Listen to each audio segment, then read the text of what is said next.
So, first of all, what do we mean by difficulty? When I talk about difficulty, really what I'm saying is how likely it is for me to succeed. And in general, I feel that most players take this approach when it comes to how difficult something feels to them. There's a lot more to difficulty though, and I'm here today to explore the subject so we can all get a better understanding of how we classify things as hard or easy. In this video, I want to specifically talk about how we think about difficulty in group content, such as raiding, and I will be using mostly examples from World of Warcraft. But these ideas can be applied broadly to any game with a multiplayer scene. So let's establish a baseline first of all. I think we can all agree that defeating mobs in the open world is incredibly easy and presents us with no meaningful challenge, while attempting to defeat the trash in a +19 Mechagon workshop can prove to be infuriating, and God help you if you don't skip that last pack.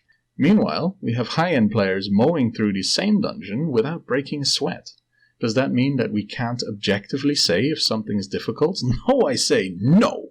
The answer lies in understanding. We naturally fear the unknown, we worry if we do not know how to approach a situation. As our anxiety rises, our perception of difficulty also increases. Have any of you played a competitive game, let's say League of Legends, and went into lane all bright-eyed and ready to dominate, only to have your orifices artificially enlarged and came away thinking, damn, that game sucks? No? Only me? Well, okay then. But seriously, this is one of the underlying pillars of what defines difficulty. The more you understand something, the more likely it is for you to succeed. And it is this expectation of success that makes a game feel easy. The first time you set foot in a dungeon, and you have no idea of what any of the bosses do or what needs interrupting, and you're constantly on edge just waiting for that inevitable moment of, oh crap! But after you clear the dungeon 20 times, this anxiety is no longer present and the difficulty goes away. You now understand and you know what to do. Where the problem starts is when lots of different players interact on the same playing field and everyone has a different level of understanding. But also, there's a level of expectation that everyone needs to adhere to. But also, some players succeed without going through that growth journey. But also, there is more and more information available from outside sources as content ages and it all just gets mulled up in this big ball of... So to deal with this confusion, let's break down difficulty into mechanical challenge and organizational challenge. The mechanical side deals with individuals, so it's specific to the person and how they feel. Because this is inherently personal, we can only talk hypothetically. If player A is highly skilled and has fast reflexes, they might find encounters like Shadar, where there's a lot of movement requirements to react to, quite easy. But player B, who's a bit slower, will find the fight challenging until they built up the knowledge and understanding required to predict what's going to happen next.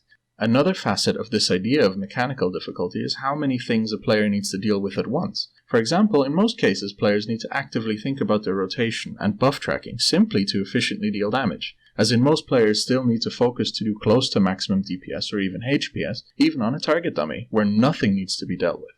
This can lead to players getting distracted from what's actually happening in a fight, especially if that fight has intense periods that require them to react quickly. When we look at the best players playing their own characters, however, it seems like second nature, showing that they have a deep understanding and general muscle memory built up from hours of gameplay, giving them the mental space to think about what to deal with and what mechanics are coming up around them. This is a huge topic not often touched on by the player base at large. How good you are at controlling your avatar outside of the specific fight has massive impact on your perception of difficulty. So really, even this comes back to familiarity and understanding. Mechanical challenge inevitably comes down to practice and knowledge, and we clearly saw this with the release of classic World of Warcraft. Many dungeons and raids that were held up as examples of challenging content back in the day fell easily to players with years of experience and understanding of the game systems. Organizational challenge, on the other hand, is much broader and is reliant on the mechanical skill of each group member, so they tie inexorably together. I believe the success and failure of any group content hinges on how it frames the organizational challenge. World of Warcraft has always tried to encourage large groups of players to interact, be it in raids or battlegrounds, and because so many people need to interact, you start to notice differences in skill, causing spikes in the challenge presented. When I was progressing Ra-Den, I found on a personal level that the boss presented no real challenge. I simply had to DPS, move to a predetermined location every now and then, and back to my original spot. And yet it took us over 50 attempts before we landed our first kill. With 20 people in our raid group, we had wipes to people not reacting to mechanics, going to the wrong locations, taking over the tasks of other players, and so on, until everyone understood what their role was and what they were going to be doing, at which point Raiden was no longer an issue. A boss that looks like a complex choreography is reduced to a simple sequence of movements, and that is the essence of organizational difficulty. This dynamic shifts when dealing with smaller groups. In Final Fantasy XIV, for example, the standard raid size is 8 players, and that makes teamwork easier. When comparing fights in Final Fantasy to World of Warcraft, there are many parallels. There's an emphasis on dodging mechanics to avoid the untimely death of your character, you need to keep up DPS throughout the fight to kill the bosses, and you need healers to cover the unavoidable damage, the Holy Trinity as it were. Where World of Warcraft encourages large groups, Final Fantasy instead pushes mechanical challenge. The fights have many more things to avoid, and DPS classes have more rotational buttons and positional requirements to deal maximum damage, requiring even more knowledge as a baseline. This does not mean Final Fantasy is more difficult though, it's actually often seen as easier than World of Warcraft, and I honestly think that's largely down to smaller group sizes and therefore easier organizational challenges. Another example I want to go into briefly is the difficulty in content that can be solo or multiplayer scaling. In World of Warcraft that can be something like Horrific Visions or the upcoming Torghast, but I think a better example is Monster Hunter. For those that don't know Monster Hunter, most of the game is basically large-scale boss fights against various monsters and dragons and so on. It can all be done either solo or in a group, with some exceptions. For most of the game on a casual level, the game feels easier in a group. If the monster has to divide its attention between 2 players, then each player needs to deal with less individually and can focus on dealing damage or healing or whatever is needed. However, as the player's skill and understanding of the monster increases, the benefits of playing in a group start to instead turn into volatility. Where before you were offered breathing room, you now are denied opportunities, and the organizational challenge overtakes the mechanical one. This is also beautifully reflected in Horrific Visions, where many players feel safer in a group and therefore see visions as easier, but once understood, playing them solo offers much more control and time to complete. In PvP, there are other layers to be considered. Since you're no longer dealing with predictable systems, the mechanical challenge is ever-evolving, and gaining understanding of what the enemy is capable of and how to counter it is the biggest factor in how difficult it feels. PvP can have a nasty reputation for being difficult and volatile. Many players in various games simply don't want to touch it, even when the game is explicitly designed around PvP. League of Legends has quite a few players, for example, that play exclusively bot games, avoiding PvP entirely. To me, this seems to be because these players either think that playing against other people would be too difficult, or that the expectations laid on them by their teammates are not attainable, causing undue stress, or, the pure salt mine that League of Legends is, come on, contrast this to high-ranked players in any PvP-focused game, and there is no longer an anxiety about simply playing. There is an implicit understanding of the mechanics, what is expected of them, and how to achieve it. Both players are dealing with the same game on the same terms but perceive challenge differently, and in both cases it is valid. This perception informs how each player approaches the game and learns. In order to enjoy a game, we need to be engaged and challenged, but we cannot enjoy a game if we are too anxious.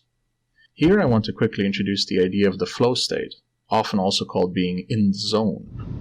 If our skill level is higher than the challenge we are presented with, we often don't care that much about the game. But if our skill level is lower than the challenge, we get worried or even anxious.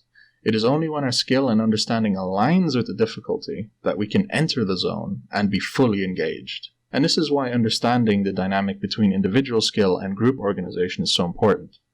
Engaging with the content and feeling challenged alongside your team is a great experience, but being carried or being expected to carry breaks it all down.